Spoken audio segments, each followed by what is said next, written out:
Hello दोस्तों, मैं रविंद्र खरे। आज अपन को कक्षा 10वीं में पढ़ेंगे बहुपद। बहुपद सबसे पहली चीज ये है, बहुपद होता क्या है। देखो, बहु शब्द अलग है और पद शब्द अलग है, दो शब्दों से मिलके बना है। बहु का अर्थ होता है बहुत, मतलब दो या दो से अधिक पद मिलकर जिस को बनाएंगे इक्वेशन को, वो बहुपद कहलाएगा। लेकिन उसमें दो या दो से अधिक पद होना चाहिए, ठीक है। और इसमें पहला क्वेश्चन दिया गया है जो चित्र के रूप में है।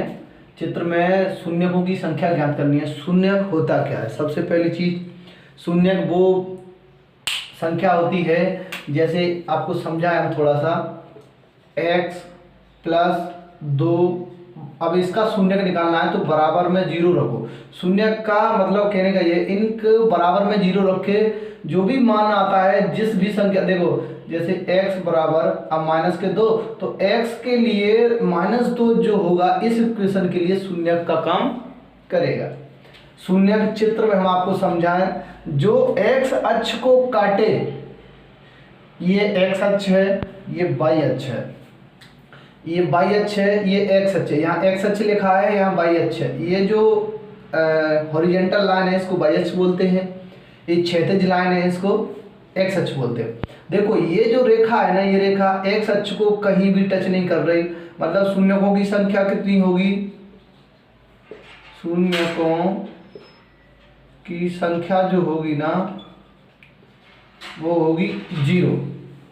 अब ये कितने बार कर रही है x अक्ष को? एक बार, तो यहाँ शून्यकों की संख्या कितनी होगी? 1। वहां कितनी बार कर रही है? देखो, एक बार, दो बार, 3 बार, शून्यकों की संख्या 3 होगी। बस और कुछ नहीं देखना, जो x अक्ष को लाइन टच करे उतनी बार आपको शून्यक होंगे, उतने ही शून्यक दिए जाएंगे। देखो इसमें चेक करें, एक बार, दो बार, 3 बार, इसमें शून्यकों की संख्या 3। यहाँ चेक करो, एक बार, दो बार, तो ये जो जितनी बार लाइन को काटेंगे, x अक्ष को काटेगा उतने ही, ये जो ग्राफ है वो x अक्ष को जितनी बार काटेगा उतनी शून्यक पाए जाएंगे। तो देखो यहाँ से चले, एक बार तो यहाँ काटा, एक बार यहाँ काटा, एक बार यहाँ काटा, एक बार यहाँ काटा, मतलब इसमें शून्यकों की संख्या क्या होगी? 4, ठीक है। तो ये बात आपको बिल्कुल थोड़ी सी समझ आई होगी। सबसे पहले हम आपको एक चीज बताना चाहेंगे कि इसमें शून्यकों की अगर संख्या देखनी है आपको, तो x अक्ष को, ये ग्राफ जो है y का मान होता है, ये ग्राफ होता है वो y का मान होता है। तो x अक्ष को जहां काटेगा, x अक्ष को इतनी जितनी बार काटेगा उतनी ही शून्यक पाए जाएंगे। तो ये एक बार काट रहा है, 1 आ गया, 1 2 3 बार काट रहा है, 3 आ गया। इसमें एक बार, दो बार, 3 बार, तो इसमें शून्यक 3 होंगे। इसमें एक बार, दो बार, तो 2 शून्यक होंगे। इसमें 1 2 3 4 बार, तो 4 शून्यक पाए जाएंगे।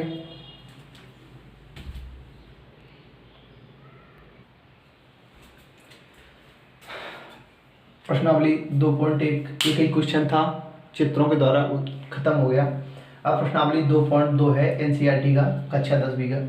तो इसमें पूछा गया है कि ये जो सवाल दिए हैं उनसे शून्यक ज्ञात करो तथा शून्यकों गुणांकों के बीच में संबंध की जांच करो। तो संबंधों की जांच कैसे करेंगे अपन? सबसे पहले शून्यक कैसे ज्ञात करेंगे? तो शून्यक ज्ञात करने के लिए हल में लिखेंगे अपन। सबसे पहले शून्यक ज्ञात करने के लिए इसको इक्वेशन को उतारेंगे, 2x - 8 बराबर 0। इसको सबको शून्यक यानी बराबर में 0 के बराबर करेंगे। फिर एक विधि तो होती है, इसको गुणनखंड कर लो।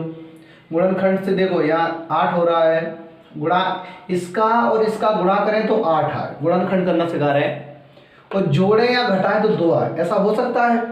4 से 2 से करेंगे तो 8 आता है, और 4 में से 2 जाएगा तो 2 बचेगा, ये हो सकता है। लेकिन अपन इसमें क्या करेंगे, एक काम करते हैं, एक व्यापक समीकरण होता है उससे तुलना करेंगे। सबसे पहले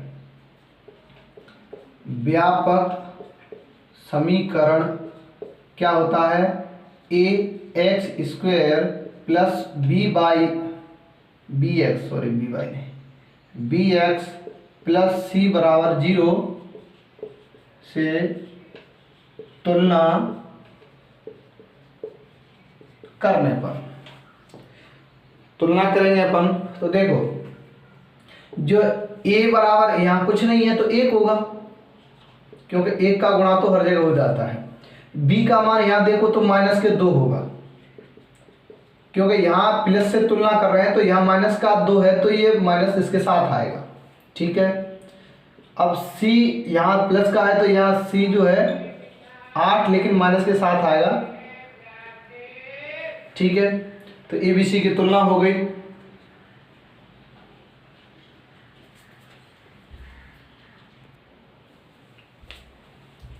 तो यहाँ a b c की तुलना करके हमने a b c के मान निकाल लिए।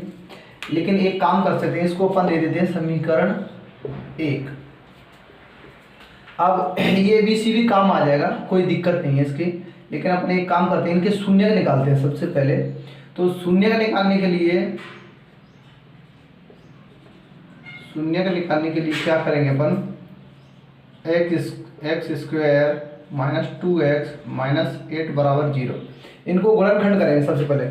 इससे भी निकाल सकते हैं अपन, फिर उसके श्रीधराचार्य सूत्र लगेगा। उसका श्रीधराचार्य होता है -b plus minus b² -4ac upon 2a, यहाँ अंडर रूट होता है।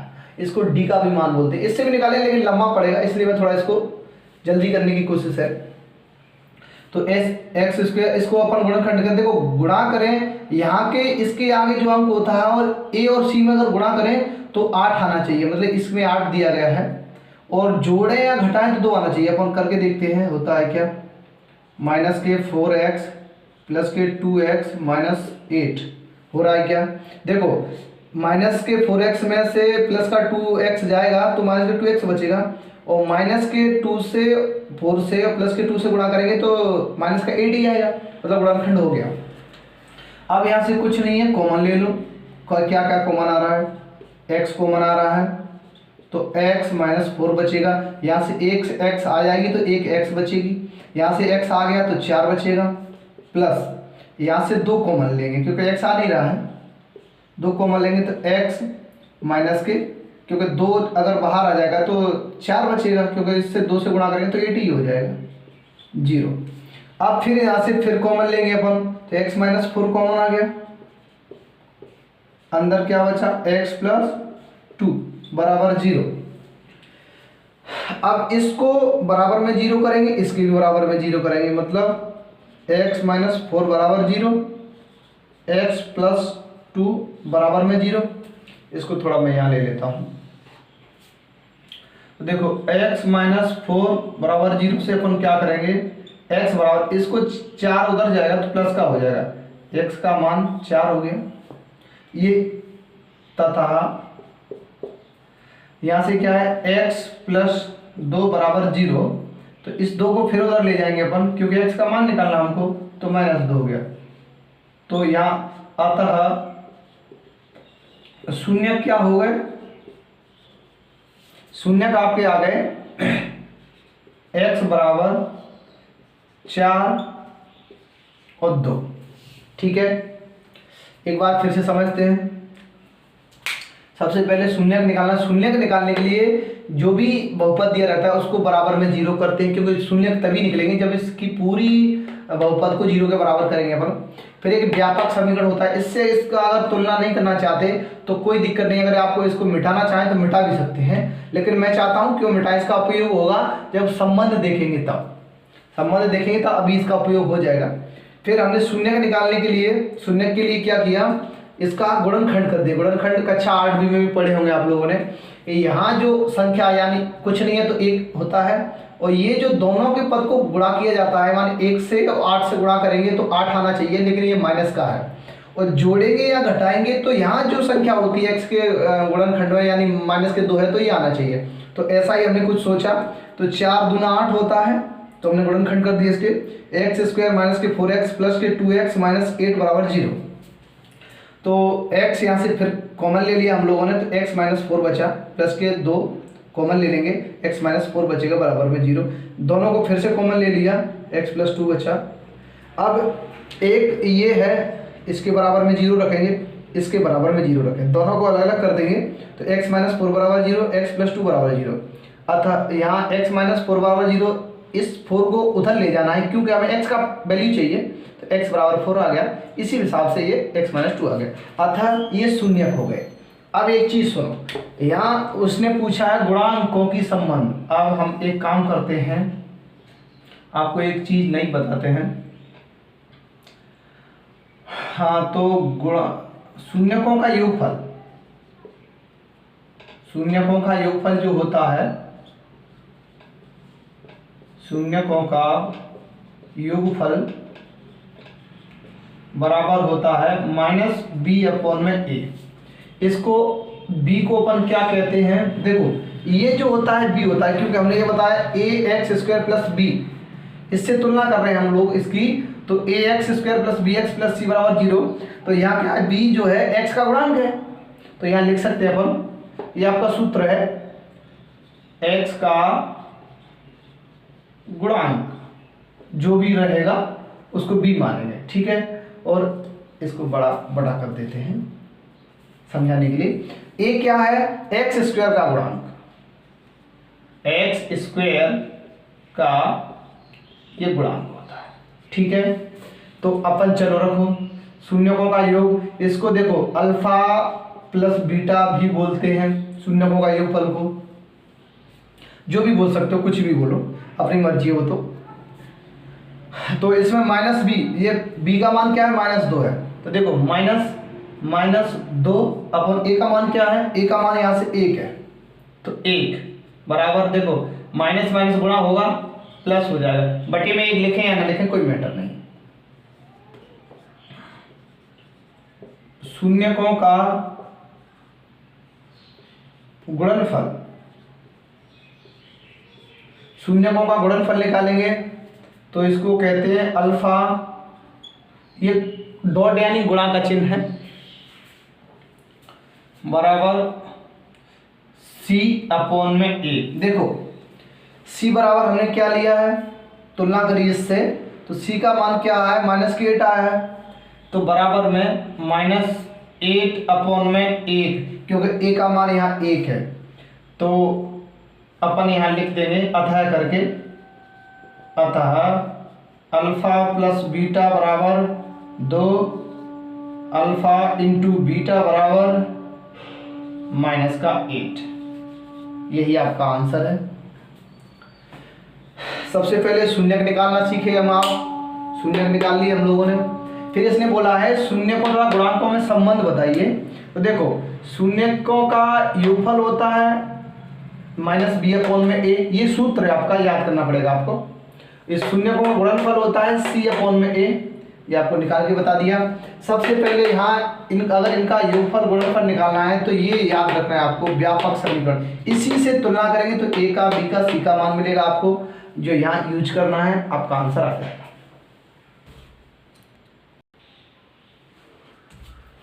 चलो देखते हैं, एक क्वेश्चन इसका हो गया है, इसका क्वेश्चन नंबर 1 का बी है। तो वही शून्यकों का हमको ज्ञात करना है शून्यक। तो सबसे पहले हम इसको लिखेंगे हल।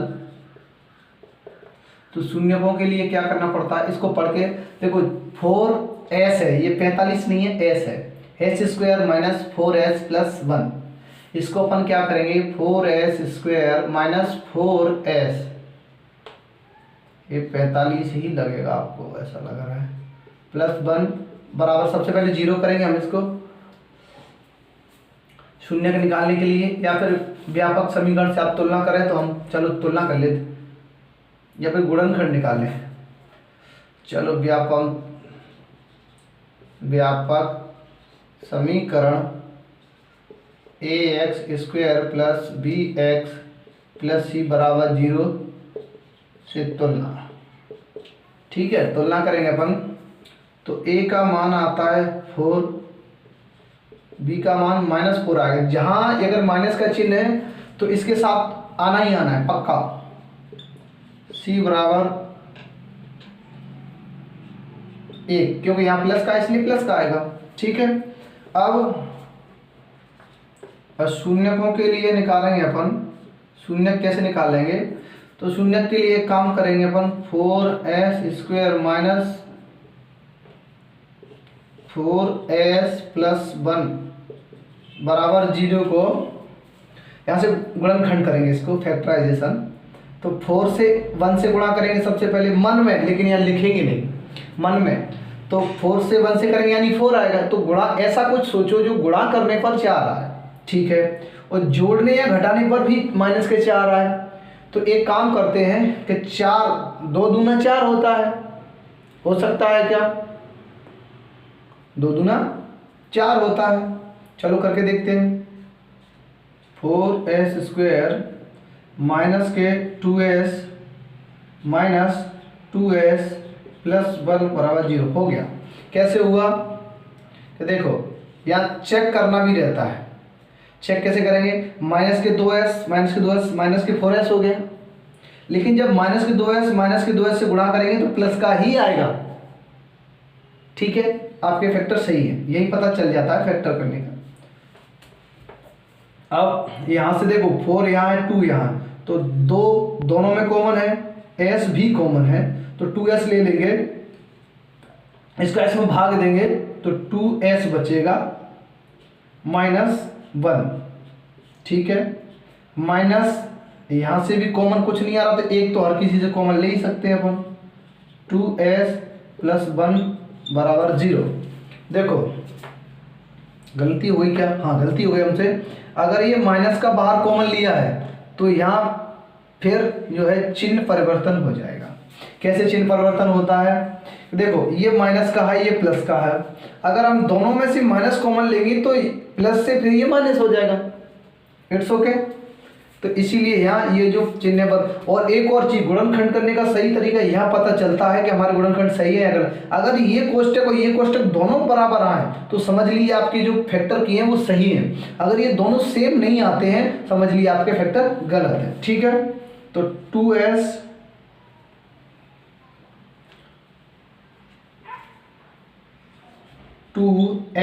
माइनस 1 ये कॉमन ले लिया हमने यहाँ से दोनों से, तो फिर क्या बचा अंदर?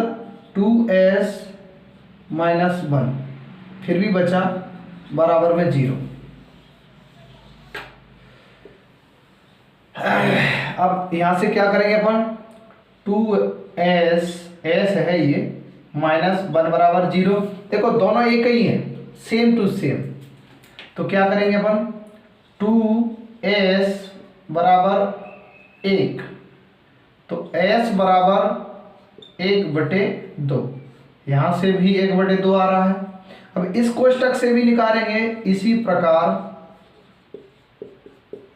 तो देखो 2s माइनस 1 बराबर 0, तो सेम है, A to Z है। तो फिर अपन डायरेक्ट लिख सकते हैं 2s बराबर 1, s बराबर 1/2। तो ये जो शून्यक हो गए आपके 1/2, इनको अपन अतः करके लिख सकते हैं यहाँ। अतः s बराबर 1/2 ये शून्यक है आपके, ठीक है। अब शून्यकों का योगफल, शून्यकों का योगफल, ये जो योगफल होता है इसको अपन अल्फा प्लस बीटा बराबर -b/। अब देखो -b यहाँ से आएगा अपना, तो b बराबर कितना है? -4, लेकिन एक माइनस पहले का है, यहाँ एक माइनस इसका आ जाएगा। a का मान है 4, तो 4/4 यानी 1, ठीक है। इसी अब शून्यकों का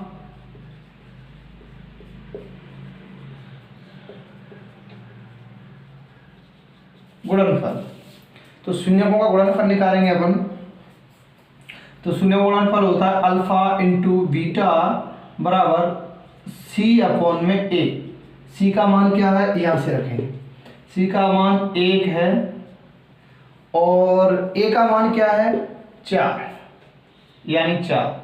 तो ये जो है अल्फा और इंटू बीटा का मान 1/4 आ गया। ये 1 है, आपको समझो गलत ना समझ, ठीक है। 1/4 अल्फा प्लस बीटा का मान 1 है, ठीक है। एक बार इसको और समझते हैं। सबसे पहली चीज यहाँ 4s² s है, ये 45 नहीं है, 4s² माइनस 4s प्लस 1। सबसे पहले अगर इसके शून्य निकालने के लिए अपन जाएंगे तो शून्य के लिए क्या करना पड़ता है, इस पूरी इक्वेशन को बराबर में 0 रखना पड़ता है, तब कहीं जाके अपन शून्य का अर्थ ही होता है कि इस पूरे बहुपद को शून्य के बराबर कर दो, जो फिर वैल्यू मिलती है चर जो संख्या होगी, जैसे यहाँ पर चर जो है s है, और अचर जो है वो अंकों को अचर बोला जाता है, और x y z के जो मान होते हैं उनको चेंज किया जाता है, इसलिए उनको चर बोला जाता है। तो जो चर की वैल्यू जो निकलेगी वो शून्य कहलाएंगे। व्यापक समीकरण ax² plus bx plus c बराबर 0 से तुलना करेंगे, a बराबर 4 आएगा, b बराबर यहाँ से माइनस के 4 आ गए, c बराबर 1 आ गया। अब शून्य निकालने के लिए क्या करेंगे अपन, 4s² माइनस 4s प्लस 1 बराबर 0 करेंगे। तो फिर यहाँ से सबसे बड़ी चीज़ ये है कि अगर आपको गुणनखंड करना नहीं आता, थोड़ी दिक्कत आएगी, आपको सीख जरूर जाएंगे। 4 यानी इन दोनों पदों को देखो, इसको लास्ट वाले फर्स्ट और लास्ट वालों को मन में ही गुणा करना है। जैसे s का जो गुणांक है वो क्या है, 4 है s² का, और यहाँ तो 1 है, 4 से 1 से गुणा करेंगे तो क्या आना चाहिए, 4 आना चाहिए। ओके, तो यहाँ अगर गुणा करें तो 4 आना चाहिए, और यहाँ जो बीच की संख्या होती है उसको देखा जाता है जोड़ या घटाव के कारण। अगर इनको गुणा करके ये जो जोड़ घटाव करके ये तीनों संख्या सेटिस्फाई हो जाए, इसे गुणनखंड करना चाहिए। तो देखो हमने देखा 4 से 1 से करेंगे 4 आता है, यहाँ भी माइनस के जोड़ या घटाव करेंगे तो 4 आना चाहिए। तो -2 और -2 जोड़ेंगे तो -4 होता है, और गुणा करेंगे तो -2 से गुणा करेंगे तो प्लस का 4 आएगा, मतलब अपने सेटिस्फाई हो रहे हैं। 4s² माइनस के 2s प्लस 1, ठीक है, यहाँ से कॉमन लेंगे 2s माइनस 1, यहाँ से भी कॉमन ले। यहाँ एक दिक्कत है कॉमन की, अगर आपको नहीं समझ आया तो दोबारा समझ लो। यहाँ माइनस का 2s है, प्लस का 1 है, हमको चाहिए माइनस का। अगर हमको यहाँ 2s अपन प्लस का लेते हैं यहाँ पर, तो अंदर ये 1 -2s हो जाएगा, इसलिए हमको यही चाहिए। तो देखो माइनस का ले लिया, अब यहाँ से कुछ कॉमन नहीं मिल रहा तो हमने एक कॉमन लिया है, एक कॉमन ले लिया। इसके बाद कोष्टक, ये जो 2s है ना, 2s ये माइनस का था तो इसलिए माइनस बाहर निकल गई, कोई दिक्कत नहीं। लेकिन ये जो प्लस का था ना, इससे माइनस थी नहीं, हमने माइनस कॉमन ले ली तो ये प्लस भी माइनस का हो जाएगा, इसलिए यहाँ माइनस आया है, अन्यथा कोई दिक्कत नहीं। बराबर 0, यहाँ से फिर कॉमन ले लिया, ये फिर यहाँ मिल गया अपन को। इसी प्रकार जो 1/2 वैल्यू मिल गई, इसी प्रकार ये भी 1/2 आता है। s बराबर ये शून्यक हो गया। फिर शून्यकों का योगफल निकालना हमको। अभी जो पहली बार था वो हमने यहाँ लिखाया था कि b जो होता है वो x का गुणांक होता है और a होता है x² का गुणांक होता है, इसलिए मैंने डायरेक्ट लिख दिया है। अल्फा प्लस बीटा बराबर -b/a। तो देखो माइनस तो पहले से पढ़ा, यहाँ b का मान क्या है, -4 रख दिया, माइनस से माइनस गुणा होगा प्लस हो जाएगा, 4/4 यानी 1 आ गया। ठीक है, शून्यकों का गुणनफल करेंगे तो अल्फा इंटू बीटा, ये इंटू का निशान है, इंटू मतलब गुणा का, c/a मतलब c का मान क्या है 1 है, a का मान 4 है। आपका आंसर आ गया।